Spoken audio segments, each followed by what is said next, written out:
Have you heard of Virtual Bagel? Their Facebook page has over 4,000 likes. They use the page to promote their brilliant business model. We send you bagels via the internet, just download and enjoy. It sounds like a joke, and it is, sort of. This page was set up by BBC technology correspondent Rory Callan-Jones in 2012. He wanted to find out what is the worth of a like on a Facebook page, and so he bought some likes for Virtual Bagel. Now there are two ways to buy likes, the legitimate way and the illegitimate way. The illegitimate way is to go to a website like boostlikes.com and purchase some likes. You can get 1,000 for $70. Sites like these use click farms in developing countries like India, the Philippines, Nepal, Sri Lanka, Egypt, Indonesia, and Bangladesh. Here, employees are routinely paid just $1 per 1,000 clicks of the like button. So Facebook explicitly forbids buying likes in this way. Instead, they offer the legitimate way to pay for likes by advertising your page. Prominently displayed is a link to get more likes, with a promise, connect with more of the people who matter to you. And this is how Virtual Bagel got its 4,000 likes. Rory Callan-Jones paid $100 to Facebook and the likes rolled in. He targeted his ad to the UK and the United States, but also to countries like Egypt, Indonesia, and the Philippines. Now, where do you think Virtual Bagel was most popular? I'll give you a hint, it wasn't the US or the UK.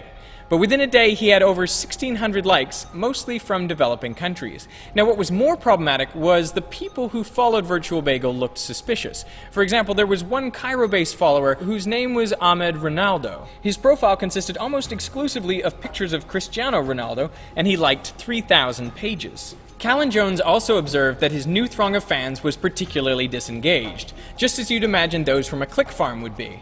But he hadn't hired a click farm. He had paid for Facebook ads. This story was reported in July 2012. In August, Facebook reported they had identified and deleted 83 million accounts. That was 9% of the total at the time. This resulted in noticeable drops for popular singers and celebrities. So did they delete all of the fake likes? Nope, not even close. I know because most of the likes on my Facebook page are not genuine. In May 2012, I received a number of emails from Facebook offering me $50 worth of free promotion of my page, which at the time had only 2,000 likes. My YouTube channel had 20 times that following, so I thought surely this free paid promotion could help me reach more of the people who mattered to me. And immediately I could see the results. Within just a few days, my likes had tripled, and they kept on growing, thousands per day. And after a few months, I had 70,000 Facebook likes, which matched my YouTube subscribers at the time. Now, what was weird was my posts on Facebook didn't seem to be getting any more engagement than when I just had 2,000 likes.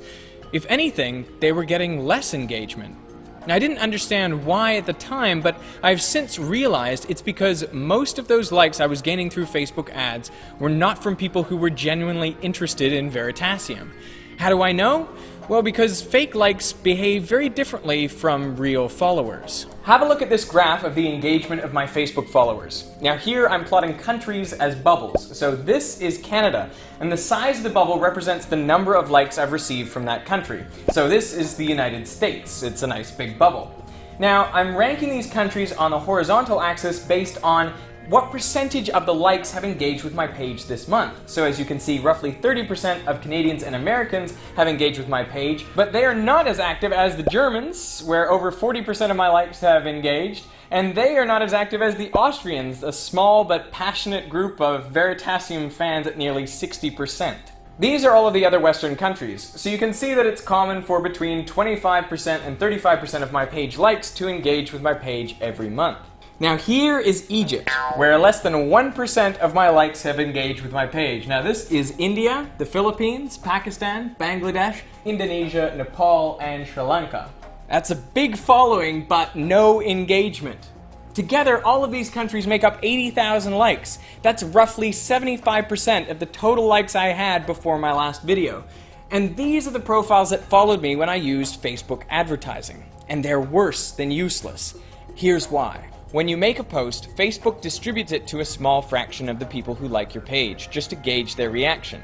If they engage with it by liking, commenting, and sharing, then Facebook distributes the post to more of your likes and even their friends. Now, if you somehow accumulate fake likes, Facebook's initial distribution goes out to fewer real fans, and therefore it receives less engagement, and so consequently you reach a smaller number of people. That's how a rising number of fans can result in a drop in engagement. And from this, Facebook makes money twice over. Once to help you acquire new fans, and then again when you try to reach them.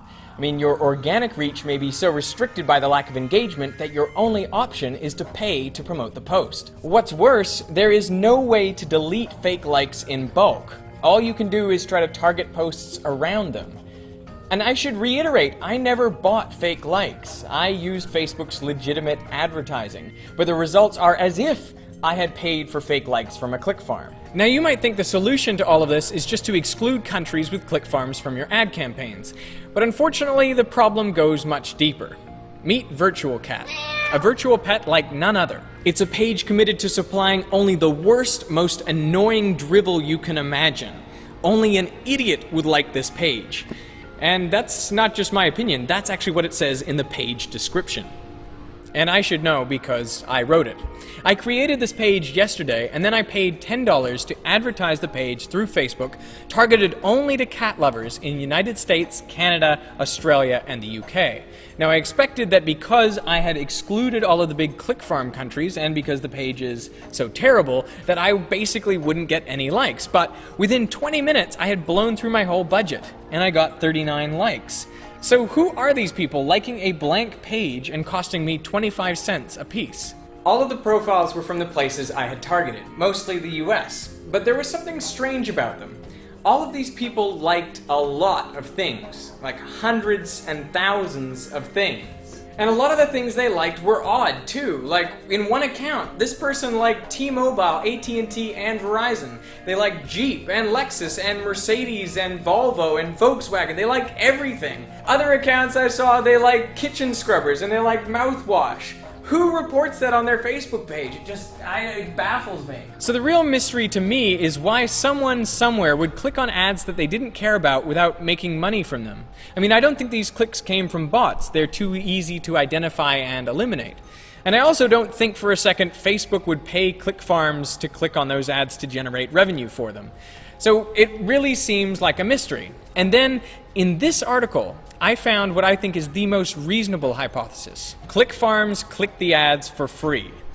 In order to avoid detection by Facebook's fraud algorithms, they like pages other than the ones they've been paid for to seem more genuine. I mean, you can imagine 1,000 likes on a particular page coming from one geographic area in a short period of time would seem pretty suspicious.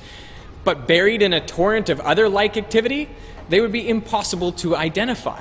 So workers at these click farms will literally click anything. I mean, where do you think Facebook's security page is most popular? Dhaka, Bangladesh. What about Google? Dhaka. What about soccer star David Beckham? It's actually Cairo. But you take my point. So wherever you're targeting, advertising your page on Facebook is a waste of money. I wish Facebook would remove the fake likes from my page and from all the others. But that would mean admitting that they have generated significant ad revenue from clicks that weren't genuine, which then suppressed the reach of pages who had low engagement, forcing those pages to pay again to reach inauthentic fans. So the truth is, Facebook benefits by maintaining this status quo, because the reality is, nobody likes this many things.